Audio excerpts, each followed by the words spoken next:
dude, I was out of shape when I started Right. this Yeah. thing.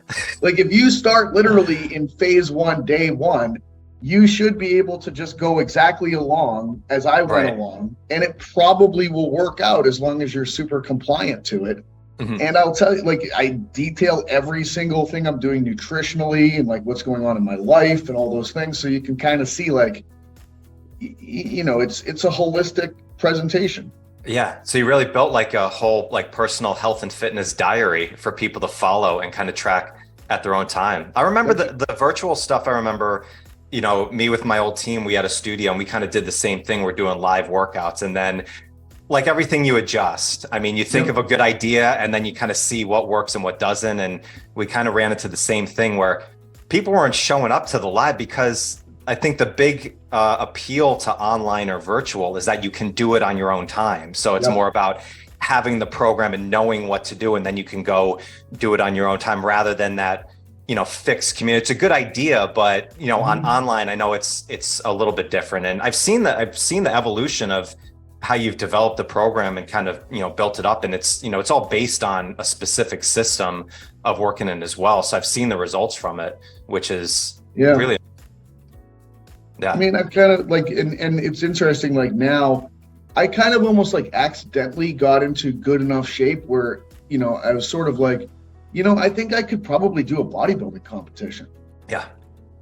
and so like last year in the summer, like I was just like, wow, like I've changed enough to where it's like, I look at myself and I'm like, I feel like I could almost step on a stage.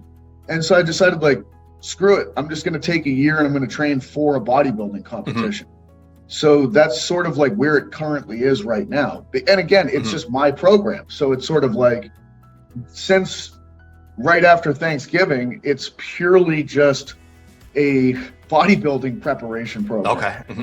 I don't make the thing. Like, it's funny, I don't subscribe to the concept that a lot of people do with the avatar for businesses. Hmm. Who's your customer?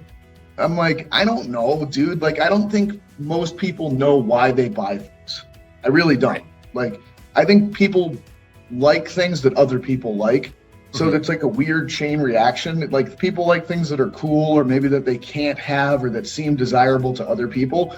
But I don't think that there's like this magical ingredient avatar concept that a lot of business models teach. I Hmm. think that the only thing I've ever found successful is I have an idea and I say to myself, I really like this idea. Right. And then I create it and I put energy into it, and it usually works.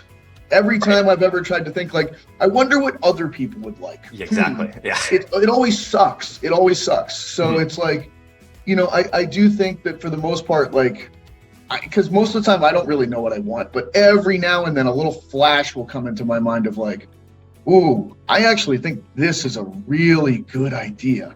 Yeah. And then it's only an idea, and then you have to invest the resources and the energy into building it and cultivating it into a thing. And Right. then, if you continue to put effort and energy into something, it can grow. And then when you start to see it taking a form, you sort of like you're getting more evidence and information about like how to direct it into the future. But Right. yeah, I've never. I don't know, like that. The model of like build an avatar and a demographic Yeah. and what they want. I don't actually think that that's a good theory.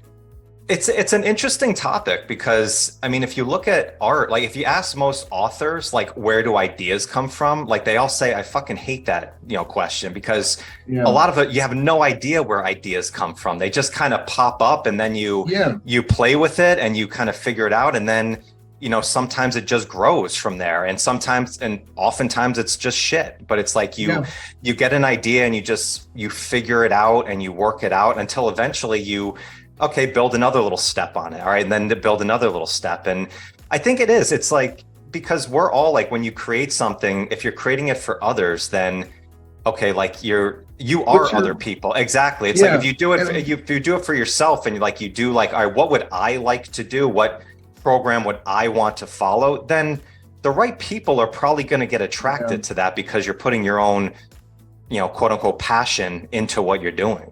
I think that's really the big key too, because I think anytime you're thinking about what would other people want, actually what you're thinking about is how do I get money out of other people? Exactly. You know what I mean? And I feel like that's just like not the best creative angle to work from. I'm not even criticizing it from a moral perspective. I just don't think it's where good ideas emerge from. I think good ideas emerge from like purely like, this would be fucking cool.